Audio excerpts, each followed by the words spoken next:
noite a todos. Muito obrigado pelo carinho e pela atenção de todos na noite de hoje. Uma vez mais estamos reunidos. Apesar da distância física, estamos conectados por pensamentos e por sentimentos, todos unidos em busca de um único ideal, para que nós possamos receber as lições, os ensinamentos divinos da doutrina espírita, através dos ensinamentos de Jesus, para que possamos, de alguma forma, ao chegarmos ao final da nossa existência, melhor do que quando aqui entramos. Eu estudo a doutrina espírita já há alguns anos, mais de 30, como a Eliane disse, mas não aprendi nada até agora, por isso que a gente continua estudando e ainda vamos estudar por muitos e muitos anos. Na semana passada, inclusive, nós tivemos o privilégio e a honra de recebermos, via uma live, junto conosco, a figura do Dr. Haroldo Dutra Dias, diretamente do Brasil. E na palestra que ele fez na semana passada, que dizia nossos desafios em tempos de transição planetária, nós pudemos ver o quanto ainda nós temos que aprender e o quanto ainda nós temos que evoluir dentro desse processo. Pensando um pouco naquilo que o Haroldo disse, para aqueles que ainda não tiveram a oportunidade de assistir essa palestra, ela está disponível na nossa página do Facebook e deve estar disponível também no nosso canal do YouTube nos próximos dias.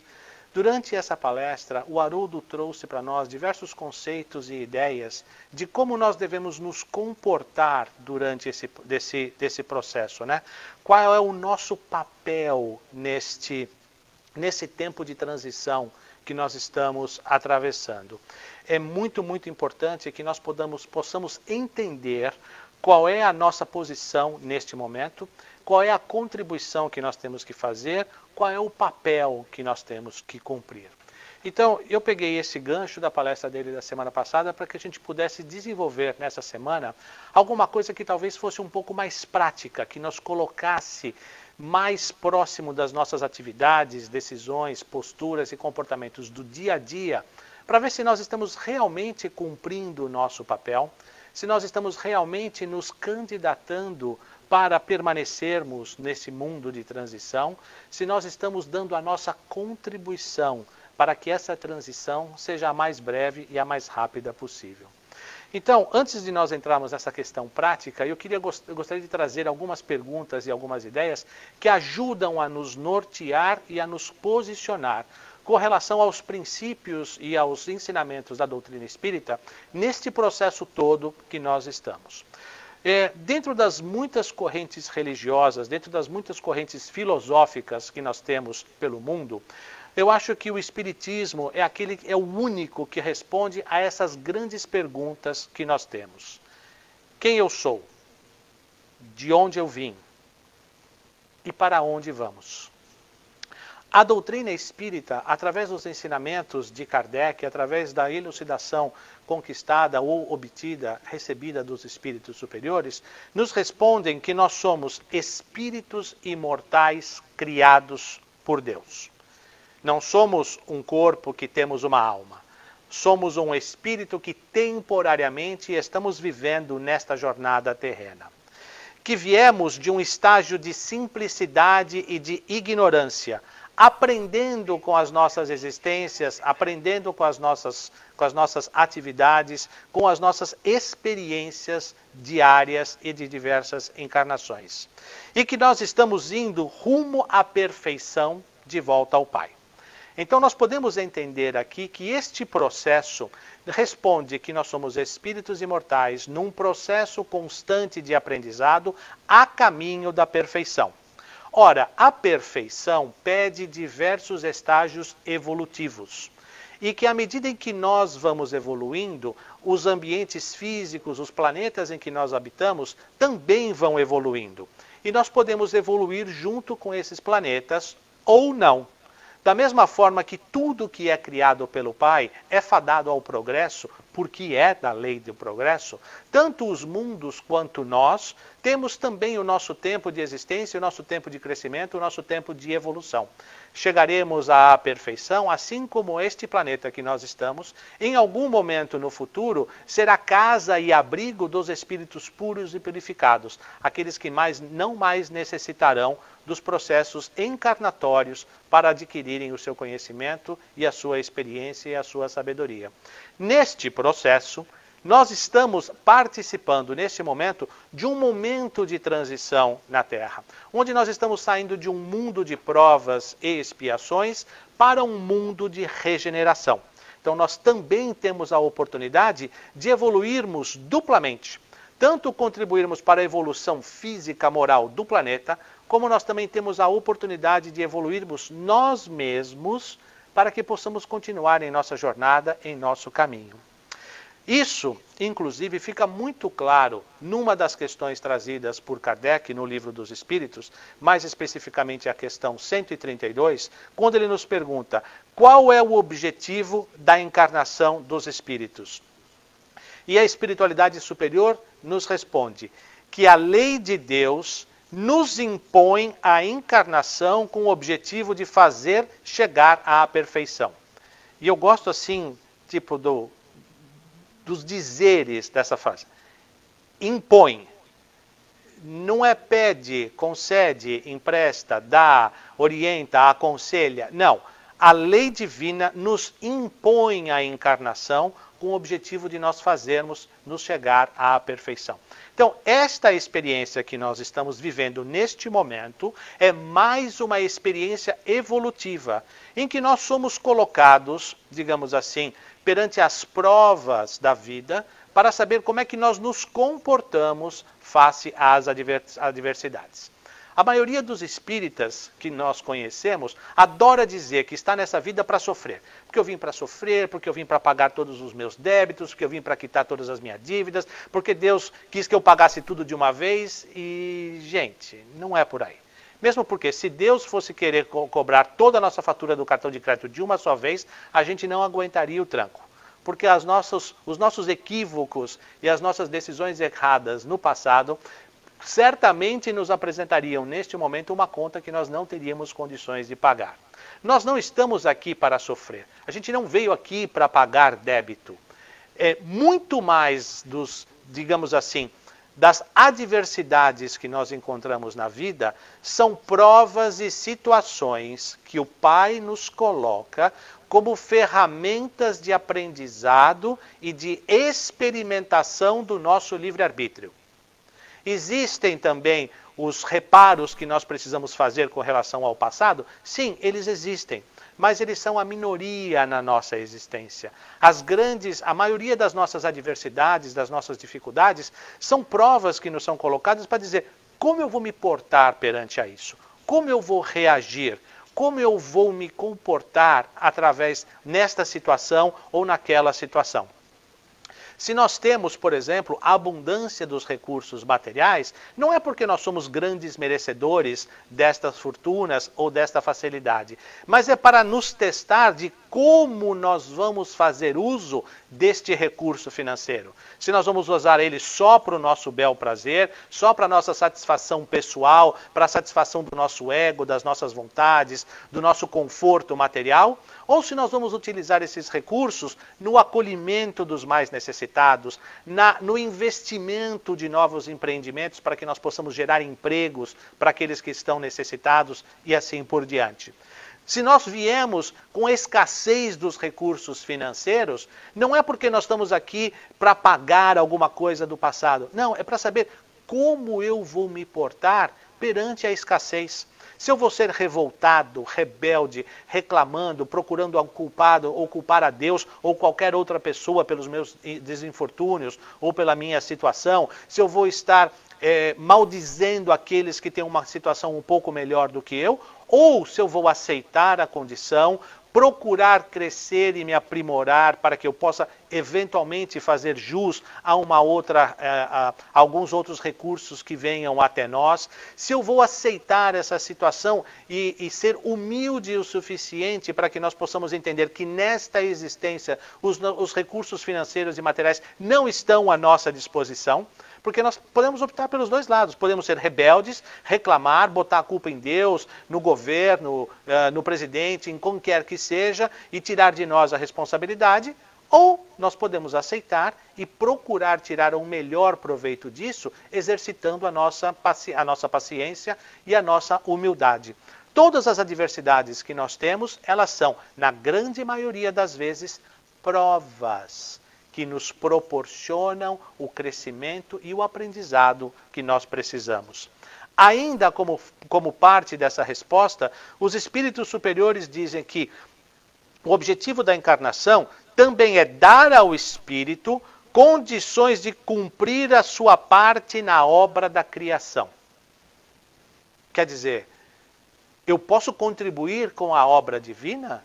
Eu posso contribuir para a construção desse planeta?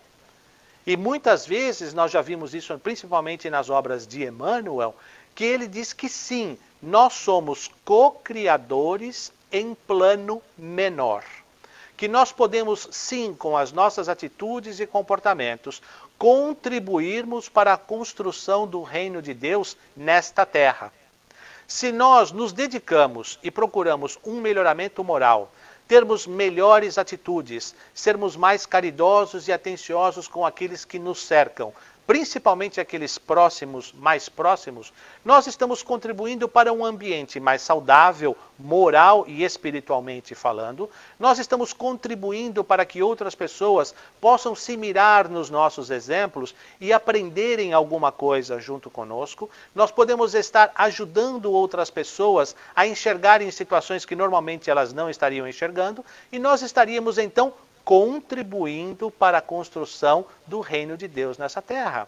Também poderíamos construir ou contribuir materialmente falando. Se nós somos, por exemplo, ou fomos dotados de uma inteligência aguçada, sermos bons engenheiros, bons médicos, nós podemos descobrir novas formas de construção, novas técnicas de construção, mais baratas, que proporcionem, por exemplo, moradias às pessoas menos favorecidas, mais acessíveis, ou que nós possamos buscar tratamentos médicos menos invasivos, menos dolorosos, mais baratos, se nós usarmos isso. Então nós podemos contribuir, todas essas experiências que nós temos, nos dão condições de contribuir na construção ou na parte da obra da criação.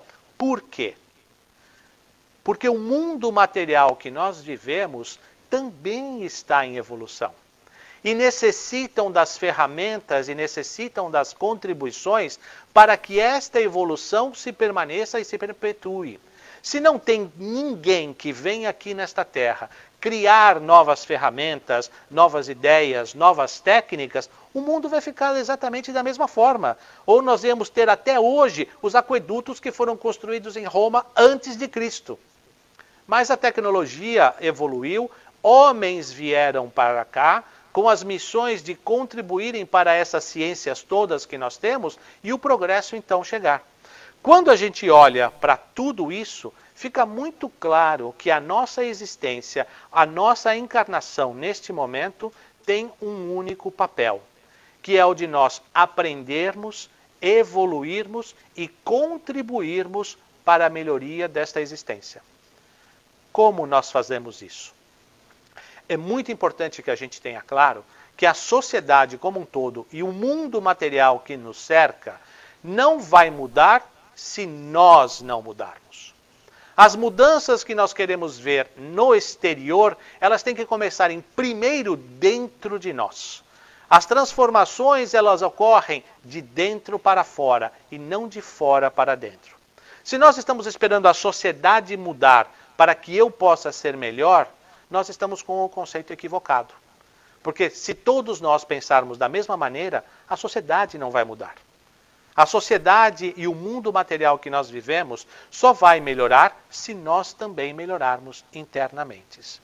Então, quando nós olhamos a tudo isso, nós temos então agora o seguinte: como é que eu estou fazendo? Como eu estou me comportando?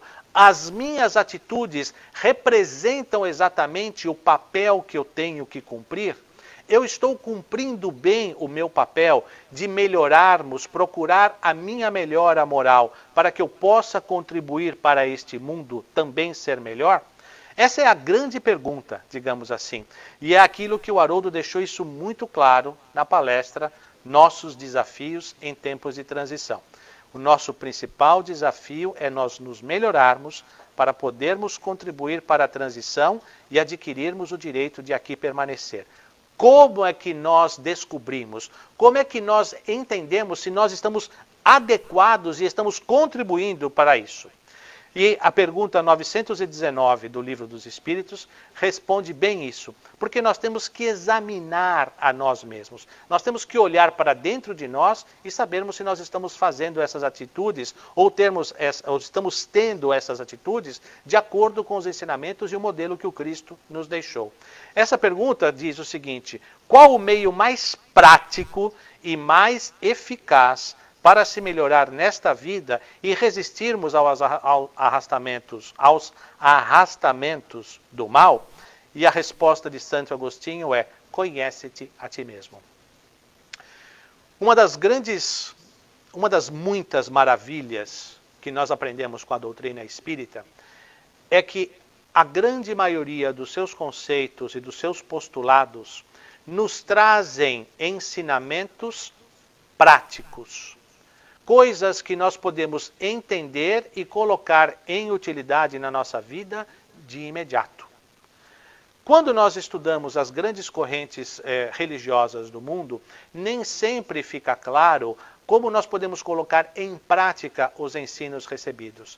Dentro da doutrina espírita, essas atitudes ficam muito claras para nós, porque nós passamos a entender, primeiro, que a justiça divina ela é infalível e ela é aplicada a todos. Segundo, o modelo que nós temos que seguir é o modelo cristão, que é o modelo do Cristo, o papel que ele deixou aqui. Que muitas vezes esse modelo do Cristo ele é frontalmente contrário aos valores do mundo. Por isso que muitas vezes nós temos dificuldades de mudarmos posturas e comportamentos, porque os valores do Cristo são absolutamente opostos aos valores do mundo.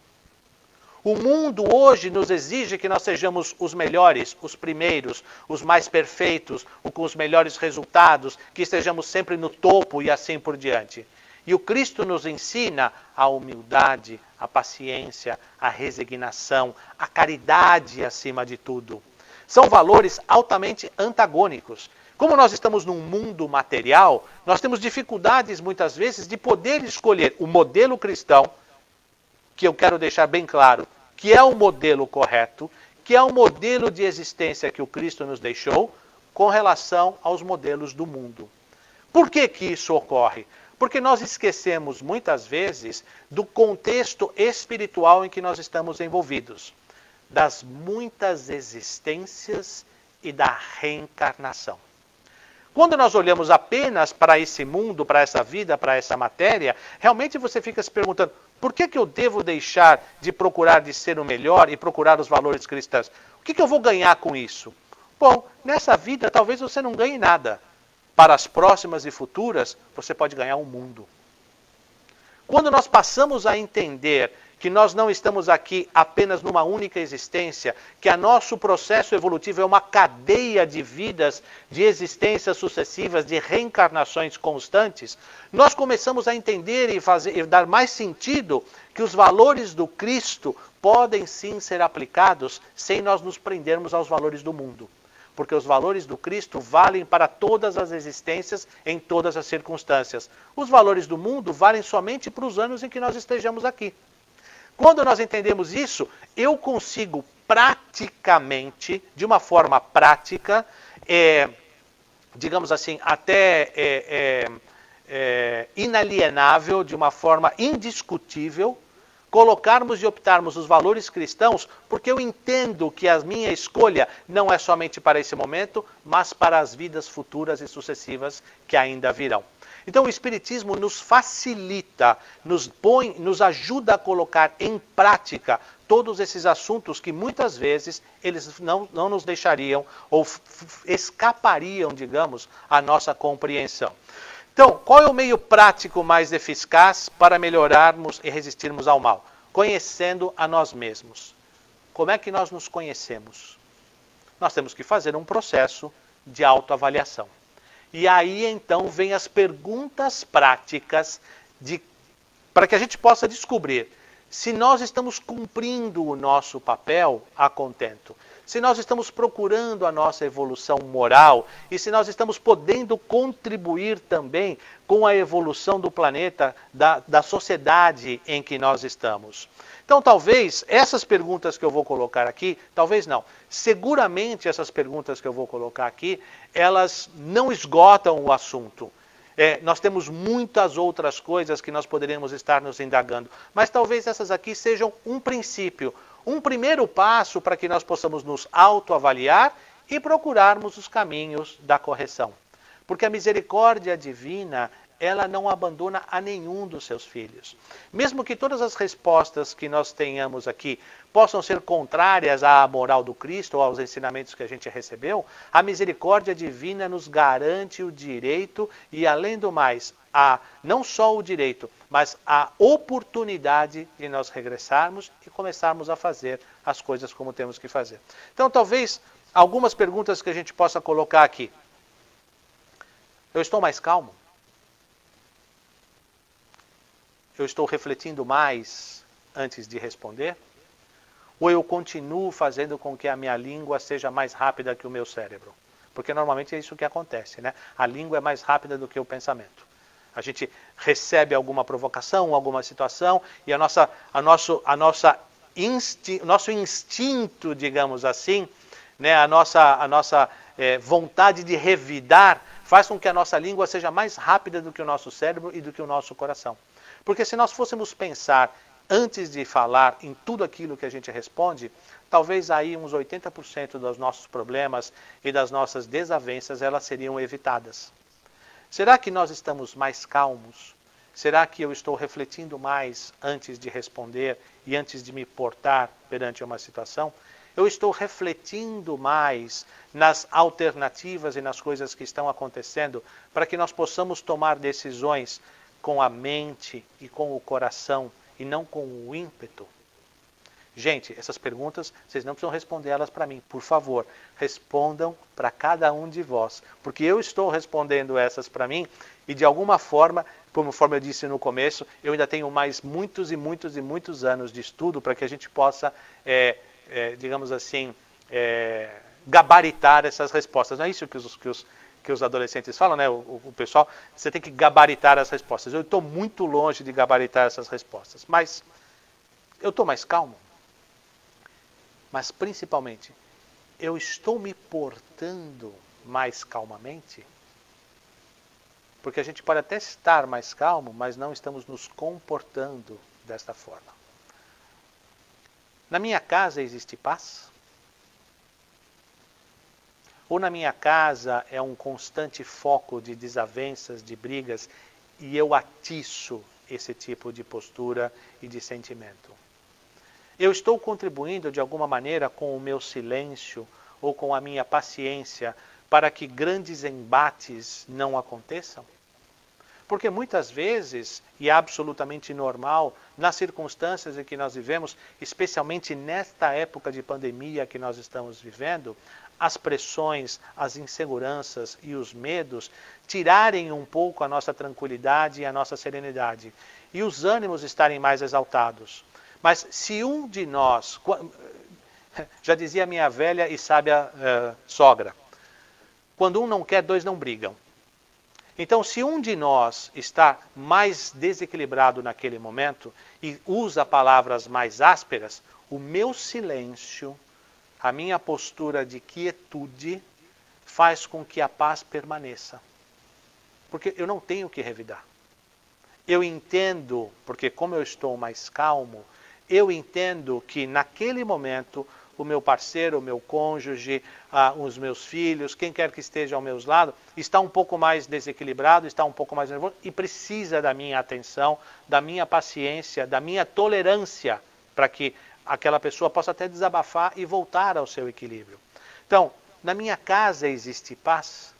Se ela não existe, eu estou dando a minha contribuição para que a paz reine na minha casa?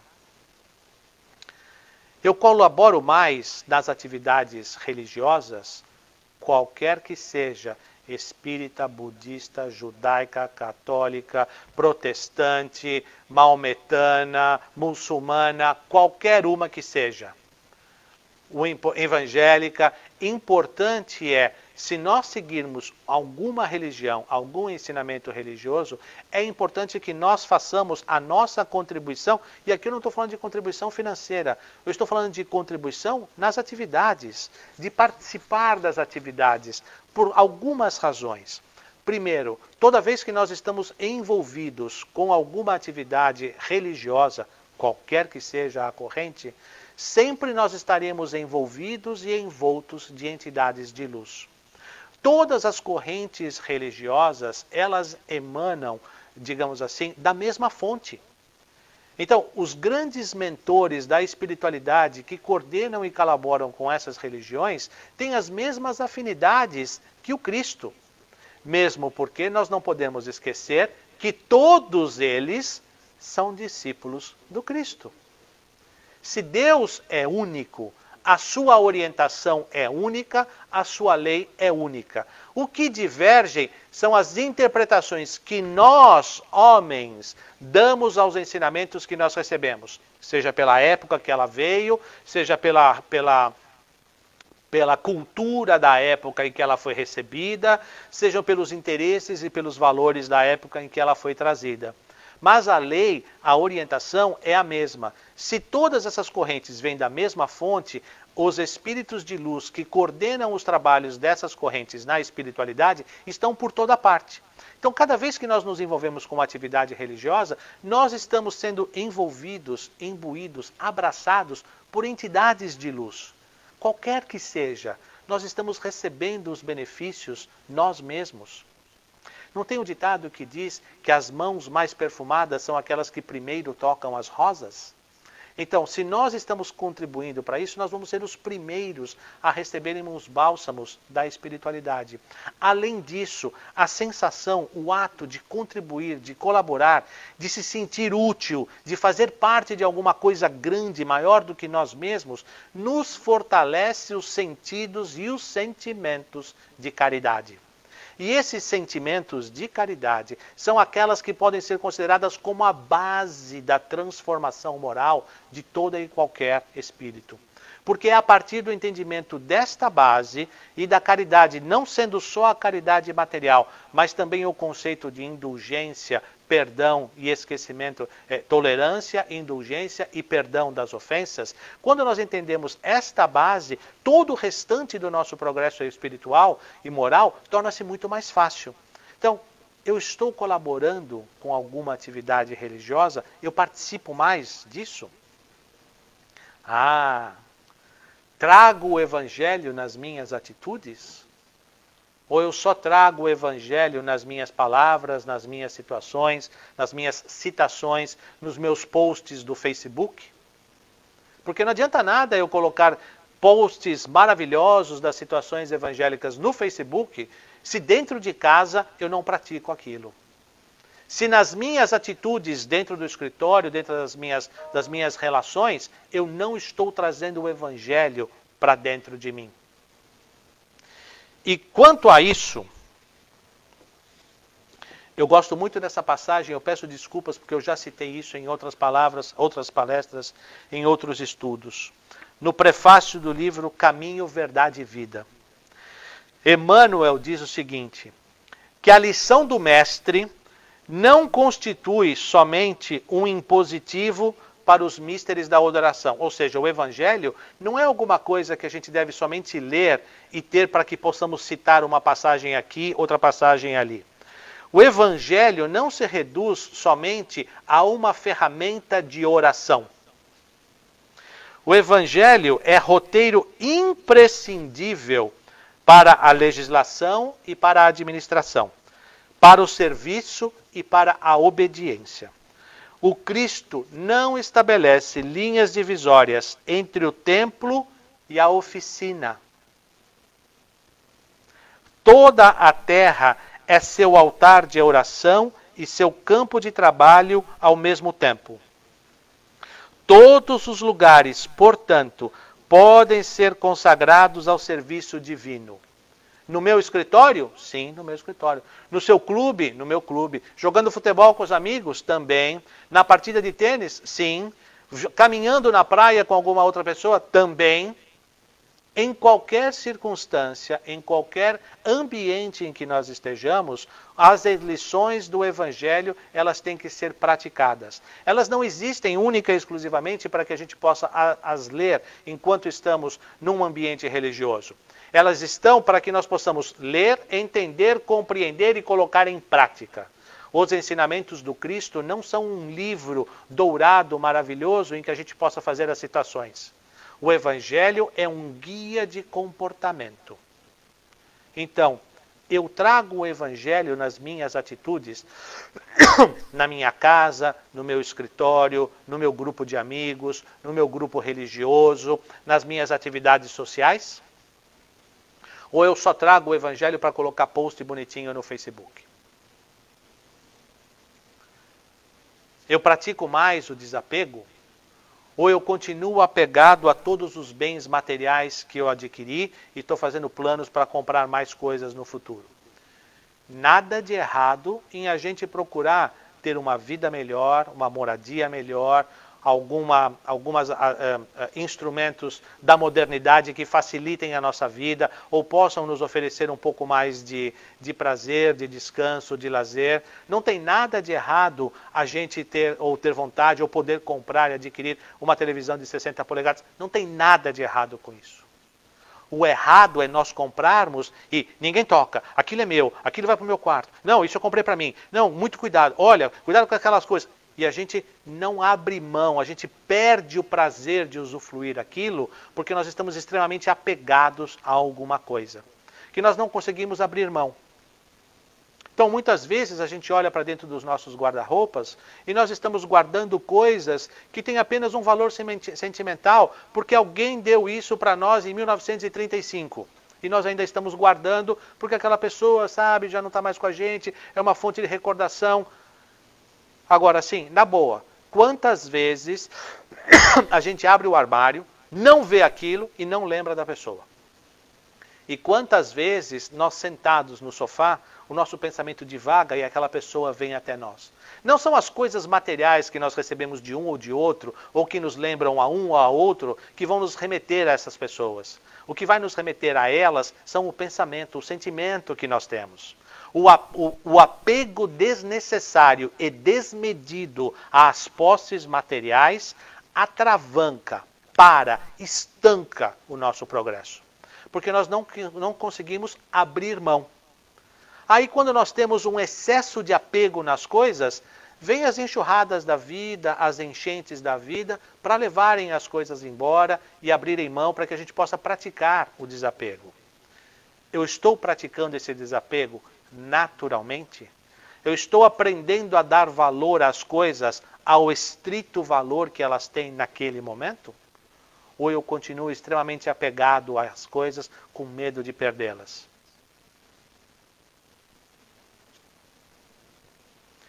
Reconsiderei antigos desafetos e inimigos? Estou olhando para trás e procurando aquelas pessoas que de alguma forma eu desacatei, desonrei, ou me comportei de uma maneira equivocada para que a gente possa voltar em bons termos? Eu estou buscando o meu inimigo enquanto estou caminhando junto com ele, porque agora eu tenho a oportunidade, ou eu continuo alimentando sentimentos de ódio, de revolta e de vingança com relação às situações do passado? Esses sentimentos só vão envenenar e matar a nós mesmos, a mais ninguém. Então, nós estamos reconsiderando antigos desafetos e inimigos? Eu estudo mais a doutrina que professo? Estou dedicando mais tempo para que eu possa aprender mais e melhor as posturas e as mudanças que eu preciso ter? Estou dedicando mais tempo à minha autoavaliação para que, com um objetivo na minha frente de melhorarmos moralmente, eu possa aplicar conceitos novos e mudar os meus comportamentos e as nossas coisas? E, na verdade, muitas vezes a gente diz, eu não consigo mudar assim, porque eu nasci assim, eu cresci assim, eu vou morrer assim. Isso é síndrome de Gabriela. E nem todos, nós não somos Gabrielas. Muito pelo contrário, nós estamos aqui num processo de evolução, de crescimento. Para que nós possamos adquirir um novo hábito, bastam 21 dias de persistência e perseverança em um novo comportamento e uma nova postura. E aí, então, cria-se um novo hábito. A partir deste período, se nós mudarmos os nossos comportamentos, isso vai se tornar um hábito, e espero que saudável para nós. Então, por exemplo, eu vou parar de reclamar por 21 dias. Tem gente que não consegue parar de reclamar nem por 21 segundos. Mas é um princípio. Então, eu vou me propor a fazer isso daqui por diante. Durante 21 dias, eu não vou reclamar nem de nada, nem de ninguém. Depois que passou esse processo, a gente até esquece que lá atrás a gente reclamava, porque a gente aprende a se segurar, a gente aprende a ser mais comedido, a vigiar mais os nossos comentários. Então, eu estou estudando mais a doutrina que eu professo para que eu possa aprender mais e efetivamente sermos melhores do que nós éramos? Eu entendo melhor a dor como ferramenta de crescimento e oportunidade para que eu possa testar a minha postura? Ou eu continuo complaining, reclamando, continuo colocando, procurando culpados ou transferindo responsabilidades e assim por diante? Joana de Ângeles, no livro Plenitude, no livro que batiza a nossa casa, por assim dizer, ela diz que a dor é a maior amiga que nós podemos ter nos nossos processos evolutivos. Porque a dor nos mostra que alguma área da nossa moral ou dos nossos sentimentos está doente e precisa de cuidados. E a dor, então, é a ferramenta que nos tira da nossa zona de conforto e nos leva a uma mudança de postura e de comportamento. Então a dor não é nada que veio para afligir, para machucar ou alguma coisa que a gente precise sofrer. A dor é algo que nós precisamos como uma ferramenta de crescimento, para que a gente possa sair do lugar e crescermos. Tem aquela história que eu acho que muitos de nós já escutamos através das palestras de Divaldo e até de Haroldo na internet, daquela história daquele cachorrinho que vivia deitado na porta da casa do Chico e estava sempre chorando, estava sempre reclamando, sempre assim, granhindo, né, de como se tivesse ferido, etc, etc, etc, etc. E aí disseram para ele, mas Chico, o que faz esse cachorro aí na sua porta? Não, é porque ele está deitado em cima do prego, por isso que ele chora desse jeito. Mas, poxa, e por que ele não saiu daí? É porque ainda não doeu o suficiente. Na hora que doeu o suficiente, o cachorro vai levantar de cima do prego e ele vai procurar uma forma de não doer mais. Mas eu entendo melhor a dor? Tenho orado mais? Tenho me aproximado mais do Pai? Tenho pedido e perguntado para Ele, Senhor, o que queres de mim? Senhor, como posso me fortalecer nos desígnios que Tu designastes a mim? Senhor, muito obrigado por este dia. Pai amantíssimo, dou-te graças pelas bênçãos que tenho, por tudo aquilo que recebi, pelas pessoas que me circundam, por aqueles que estão ao meu lado, por aqueles que me ensinam os meus desafetos, que vêm me testar a paciência e a tolerância. Eu tenho orado mais e tenho estado mais em contato com o Pai para agradecer todas as dádivas que nós temos, porque, make no mistake about it, não vamos nos enganar com relação a isso. As adversidades que nós temos são presentes de Deus para que nós possamos receber as lições que precisamos para o nosso crescimento. Nós estamos agradecendo e orando mais a Ele por tudo aquilo que nós recebemos?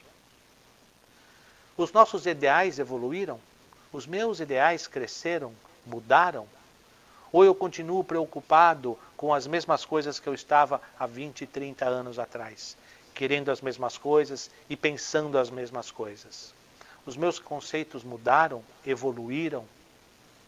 Eu aceito ideias novas e coisas novas, e se não as aceito, pelo menos eu as procuro entender para que eu possa dialogar, não combater, dialogar para que eu possa saber as minhas posições, porque nem tudo que é... Paulo dizia, né, que tudo posso, mas nem tudo me convém. Todas as informações que vêm até nós, a gente não é obrigado a aceitar e entender e comemorar tudo aquilo que vem para nós.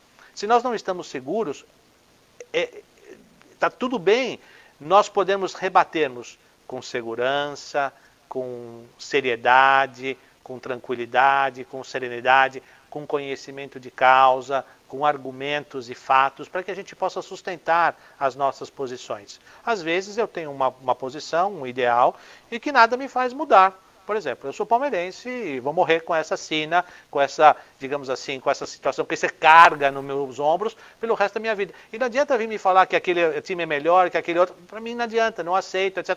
Mas eu tenho os meus argumentos, digamos assim, porque eu recebi isso do meu avô, então não posso deixar alguma coisa como essa mudar, porque eu tenho um ideal muito forte em cima disso. Mas, os nossos ideais estão mudando? Eu estou aceitando novas ideias e refletindo nisso tudo? Eu utilizo melhor meu tempo?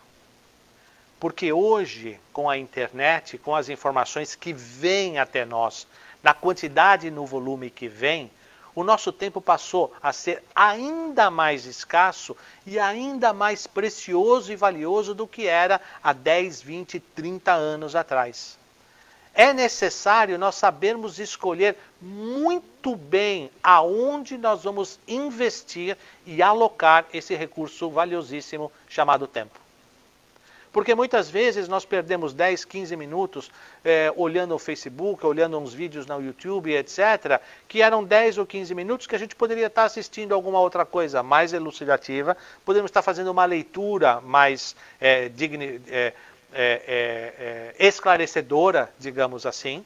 E hoje a internet e o volume de informações que nos tem, tudo aquilo que a gente tem nas nossas televisões e tudo mais, nos roubam essa atenção. Então é importante nós sabermos utilizar melhor também o nosso tempo, porque ao final da nossa existência vai ser perguntado: o que você fez com esse recurso que eu te entreguei? Né? Como você utilizou esse recurso valiosíssimo do tempo que nós entregamos?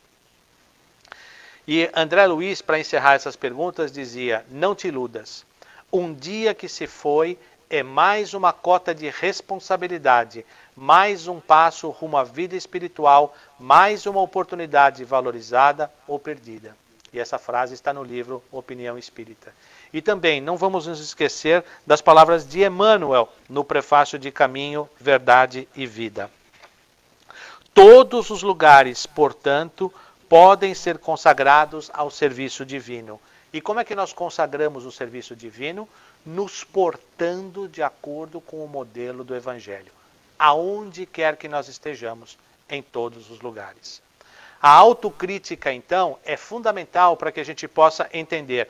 Comparando essas respostas que nós estamos tendo com o homem de bem. Porque agora nós fizemos uma autocrítica. Nós fizemos todas as perguntas, ou umas boas perguntas, que podem nos dar uma noção de onde nós estamos. Muito bem, qual é o ideal? Qual é o modelo de comportamento ideal que eu possa ter para que eu possa comparar as minhas respostas com o modelo ideal? E o modelo ideal está na passagem do Evangelho segundo o Espiritismo do homem de bem, que diz que o homem de bem é o que cumpre a lei de justiça, de amor e caridade na sua maior pureza. É aquele que não alimenta ódio nem rancor, nem desejo de vingança. A exemplo de Jesus, perdoa e esquece as ofensas e só dos benefícios se lembra, por saber que perdoado lhe será conforme houver perdoado. E essa passagem está no capítulo 17, no item 3, o homem de bem. Quando nós comparamos as nossas respostas com isto aqui, nós podemos ver aonde nós podemos melhorar e aonde nós podemos, digamos assim, nos aceitar por este momento. Longe ainda da perfeição, mas num modelo de comportamento e de postura que possa ser aceitável com aquilo que nós sabemos. Quando nós comparamos tudo isso, nós podemos então chegar à conclusão: Nós estamos cumprindo o nosso papel? Nós estamos fazendo tudo aquilo que se espera de nós? Importante lembrar que o nosso papel é tirarmos o melhor proveito possível desta vida em busca do nosso aprendizado, do nosso crescimento e da nossa evolução. Aquelas perguntas que nós fizemos estão me contribuindo para isso? Porque viver por viver, todos vivem. O essencial é saber viver. Saber viver. Darmos os respectivos valores ao valor do mundo, tal qual é necessário neste instante. Darmos a importância aos valores imortais da espiritualidade, os valores morais, tal qual ele tem que ser dado neste instante. Saber dosar essas duas vertentes da nossa vida e de que quando nós tivermos os momentos conflitantes, sabermos escolhermos quais são as vertentes que nós vamos utilizar. Se são as vertentes do Cristo ou se são as vertentes da matéria. E quando nós aprendemos a saber viver, nós temos uma letra de uma música muito famosa, escrita pelo Roberto Carlos e também cantada pelos Titãs, e ela dizia o seguinte, né? Acho que eu passei. Está aqui. Que quem espera que a vida seja feita de ilusão pode até ficar maluco ou morrer na solidão. É preciso ter cuidado para mais tarde não sofrer. É preciso saber viver. Então, ele associa a ilusão com o cuidado que nós precisamos ter para que mais tarde nós não venhamos a sofrer. Então, quem espera que a vida seja feita de ilusão pode até ficar maluco ou morrer na solidão. É preciso ter cuidado para mais tarde não sofrer. É preciso saber viver. Toda pedra no caminho você pode retirar. Numa flor que tem espinhos, você pode se arranhar. Se o bem e o mal existem, você pode escolher. É preciso saber viver. Toda pedra no caminho, cada vida ou encarnação que nós temos, tem os nossos objetivos específicos. As pedras são os obstáculos que nós devemos transpor sem demoras para cumprirmos as nossas tarefas. Não há vida perfeita. Isso é muito importante que a gente tenha claro. Os percalços são os nossos testes. Como reagir face às adversidades? Com fé e perseverança ou com raiva e desânimo. Então, as pedras que aparecem, nós podemos retirar, porque elas são apenas obstáculos que vão nos mostrar caminhos diferentes para que nós possamos aprender, e são testes de como nós utilizamos o livre-arbítrio. Numa flor que tem espinhos, você pode se arrancar. O Espiritismo pode nos ajudar a entender e pode ajudar a nos guiar para as pétalas aveludadas, afastando-nos dos espinhos pontiagudos. As nossas escolhas determinarão o nosso futuro. Então, a vida é repleta de espinhos. E as decisões que nós podemos ter, as escolhas que nós fazemos, podem nos levar às pétalas aveludadas ou podem nos encaminhar para os espinhos. Nós podemos nos arranhar com as escolhas que a gente faz. Se o bem e o mal existem, você pode escolher. Toda transformação moral tem que ser profunda, de dentro para fora. Saber escolher entre o bem e o mal é sinal de evolução espiritual.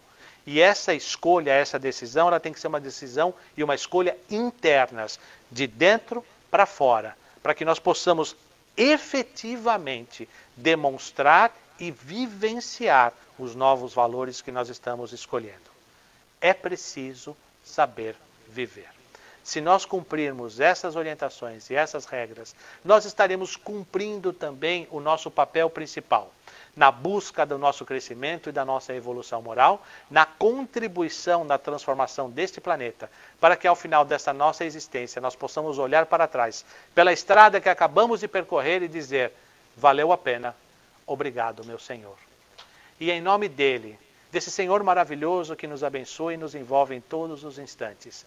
Aquele mestre divino da Galileia, que todas as vezes que nós nos sentimos angustiados, que basta pensar nele, que o aconchego e o acolhimento nos acolhem e venha até nós. É em nome dele que nós desejamos a todos uma noite feliz de muita luz e de muita paz. Muito obrigado.